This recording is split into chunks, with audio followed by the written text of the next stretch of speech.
Greetings, Earthling. After I got COVID, I survived, obviously, but I'm going to tell you something more about that later on. So today I have to be honest. Yes, sir, I am guilty. I'm afraid I helped Markus Söder on the way to be, at least he's trying to be Chancellor of Germany. How did this ever happen? Yeah, as you might guess, like many stories, it started with a beer, actually this one. Due to COVID, I had to stay home for at least 3 weeks. Let me put it this way, this disease is real, and whoever says it isn't doesn't have any clue. I tried. Trust me, I've been there. Shit is real. Among a lot of other things, I suffered from heavy loss of taste and smell. Obviously, I'm much better, but not everybody in my family can say so. And yes, even small kids can get COVID and suffer from it. But however, if you sit at home for 3 weeks and can't go out and buy any beer, the beer has come to you, right? And so I ordered a spring beer package. And lo and behold, this bottle was in there. What does that have to do with Markus Söder, who is the boss of Bavaria? Quite simple. He benefits from it because the Hofbräuhaus Munich is owned by the Free State of Bavaria and is under the administration of the Bavarian State Ministry of Finance and Home. That's Germany. Even the country has its own breweries. Actually, the beer which the Hofbräuhaus makes is exported in over 40 countries and brewed in license in other countries like China, Hungary, and the USA. Most people in the USA will know because they've had the beer, and it is brewed locally. Actually, if you go to Las Vegas in the Hofbräuhaus, this one is original from Germany because they brought all the materials from Germany to Las Vegas and copied the one in Munich 1-to-1. So basically, if you've been to Las Vegas, you've been to Munich. Just saying. Actually, already in 1902, there was a Hofbräuhaus in New York, but it had to close due to prohibition and didn't come back for a couple of years after that. But wherever you go today, Chicago, Belo Horizonte, Dubai, or Las Vegas, the beer from Bavaria is already there. And the Bavarian state earns with every sip you take. And with the money he has earned, Markus Söder, the Prime Minister of Bavaria, can act like a real big shot trying to be Chancellor of Germany right now. Don't ask me what it does to me. But how could this ever happen? Yes, a lot of people ask that about Markus Söder. But I can't tell you that, but I can tell you about the beer. So in the middle of the 16th century, the Wittelsbachers, which were the later kings of Bavaria, imported their beer from northern Germany, from Einbeck, to be precise. At that time, the hotspot in the world for beer. The most precious, famous beer came from Einbeck. And it was expensive.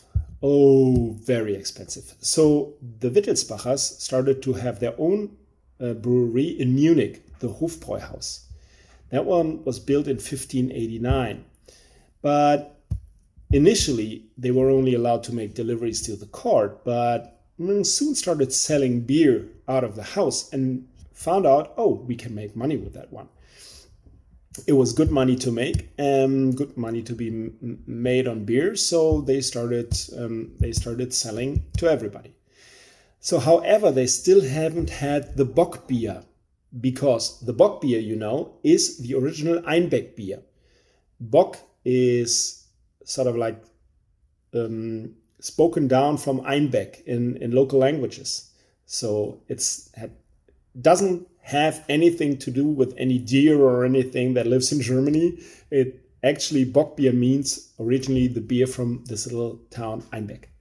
So they wanted this beer. it was expensive. So what they did was some, product piracy or industrial espionage.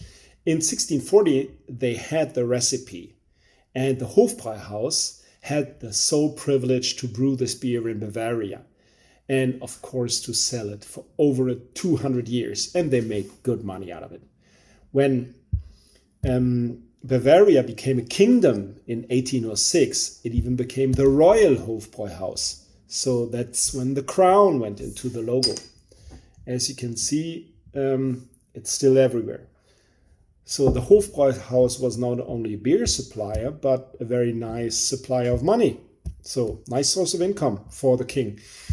And it was so successful and had such advantages that they always had trouble with other local breweries.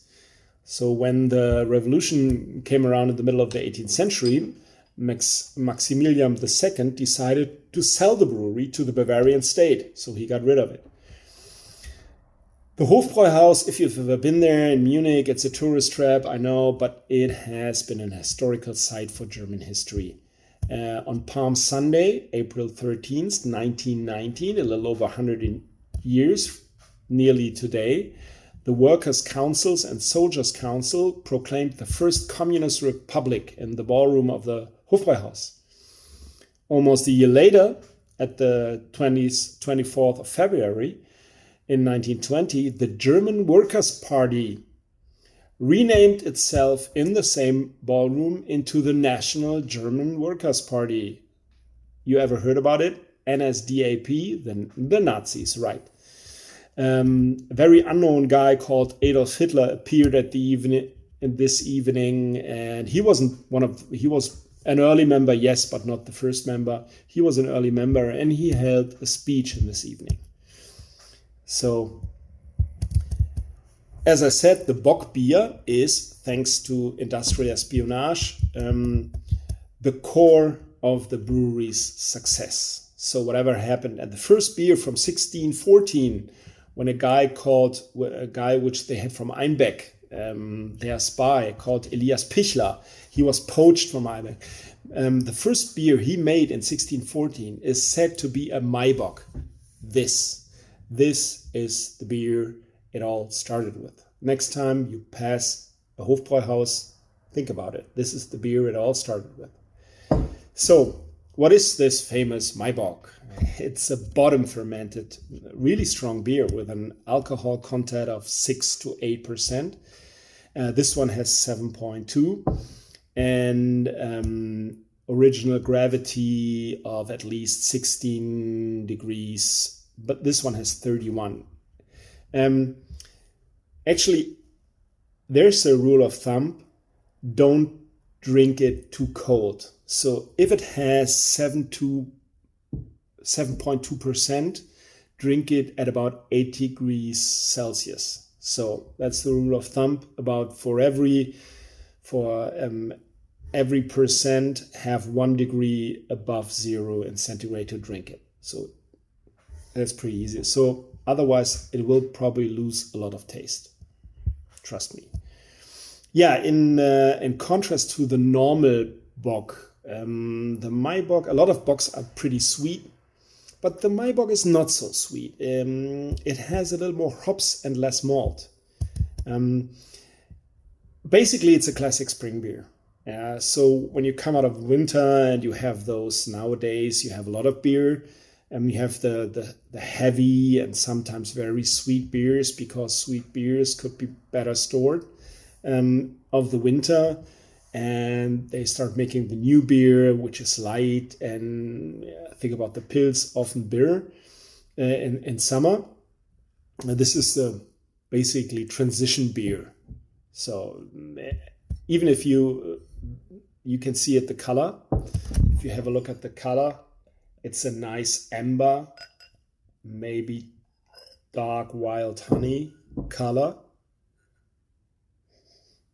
And the Maibock is also called spring bock or light bock, not in terms of alcohol, but color. So This beer definitely is a seasonal beer, and it's only available. This one is only available from February to the end of April. So what does it look like? As I said, it's a nice amber color. The foam isn't very steady, as you can see, but that's okay. It doesn't have too much, like bubbles in there, so you can drink it pretty quick. And it smells a little malty, nutty, like nuts, like hazelnut maybe.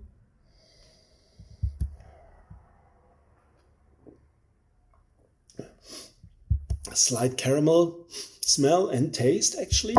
In the beginning, it has a pretty strong malt taste, which on the exit of the beer becomes hoppy and bitter. Slight hint of caramel. It doesn't taste like nuts, but you can't really taste the alcohol. So be careful, mind the gap. Yeah, probably after the third, you will know that you've been drinking. But however, it's not like you